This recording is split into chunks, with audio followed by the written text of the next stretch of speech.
In the city of Hangzhou, China, there is a tomb, and kneeling in front of it, in iron chains, heads bowed in eternal shame, are 4 figures. They have knelt there for over 900 years. Tourists spit on them. Some punch them. One of them is named Qin Hui. For 9 centuries, history has called him the villain, the man who framed and executed China's greatest general, Yue Fei. But here's the question nobody asks. Is Qin Hui really the one who killed the Yue Fei? And why, for 900 years, has no one wanted you to know the real answer? Because the truth involves someone far more powerful than Qin Hui. Someone history has been protecting ever since. He walked into his own death, one step at a time, without ever realizing it. Today, we tell the story they don't want you to know. The year is 1127. Northern China has just experienced one of the most humiliating moments in its entire history. The Jurchen people swept through the Chinese capital with terrifying speed. They captured the emperor, then they captured his father. Both were dragged north as prisoners, never to return. Think of it as the sack of Rome, except the Romans watched their emperor get taken in chains. What was left of the Chinese court fled south and called themselves the Southern Song Dynasty. And out of this catastrophe, a soldier emerged. Yue Fei, born to a poor farming family, enlisted as a teenager, rose through the ranks on nothing but ability and iron will. By his 30s, he commanded the most feared army in China. The Jurchen Jin dynasty had a saying, "It is easier to shake a mountain than to shake the Yue family army." In 1140, Yue Fei launched his greatest campaign. His forces pushed deep into northern territory. Former Chinese cities began falling back into Song hands. He sent word to the emperor, "The recovery of our homeland is within reach." He was 37 years old. At the peak of his power, then, in a single day, the emperor sent 12 golden tablets, all ordering Yue Fei to retreat. Yue Fei wept. He said, 10 years of effort wasted in a single morning. He obeyed, he retreated. 3 months later, he died. For 9 centuries, Chinese history has blamed a minister named Qin Hui. He is one of the most hated figures in Chinese culture. But here's the problem. Qin Hui was a minister, a bureaucrat. Did he really have the power to stop a victorious army and have its general executed without the emperor's full support? The chief judge reviewed the case and found no evidence of treason. None.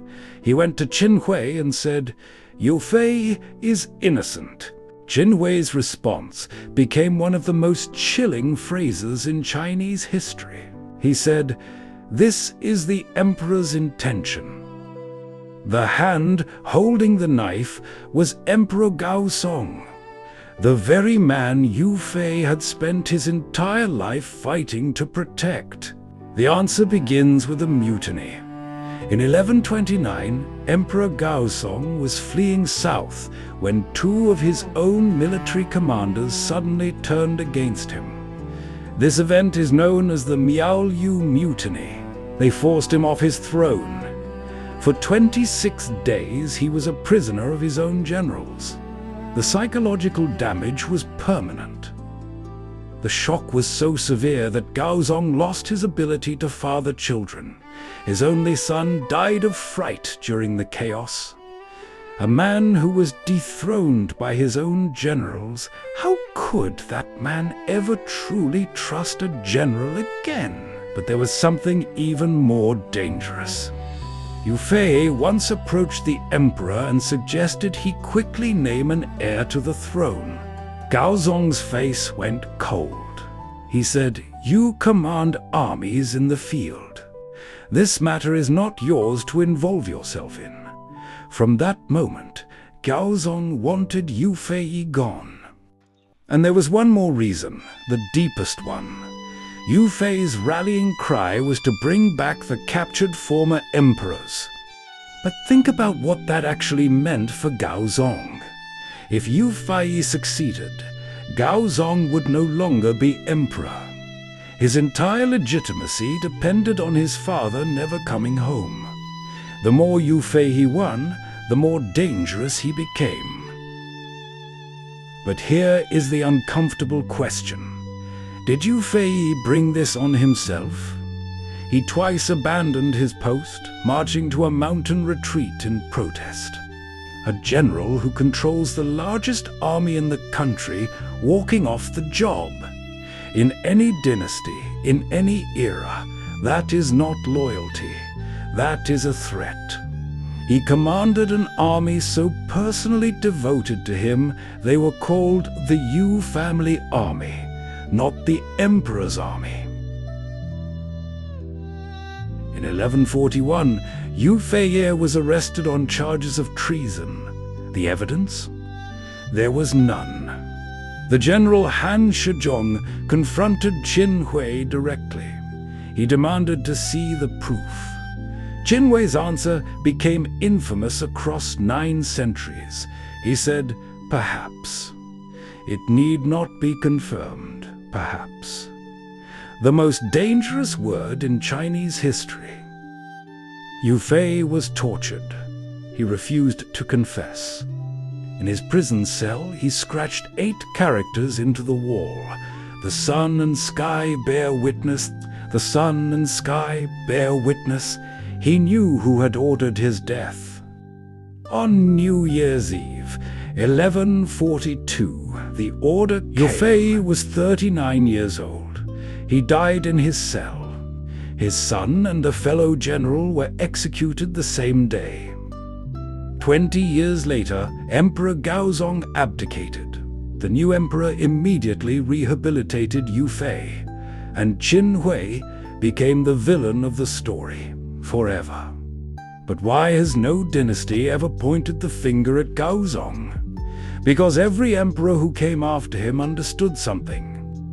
If Gaozong could be condemned for eliminating a general who had become too powerful, then what about every other emperor who had done the same thing? The Ming dynasty's founder executed dozens of his founding generals.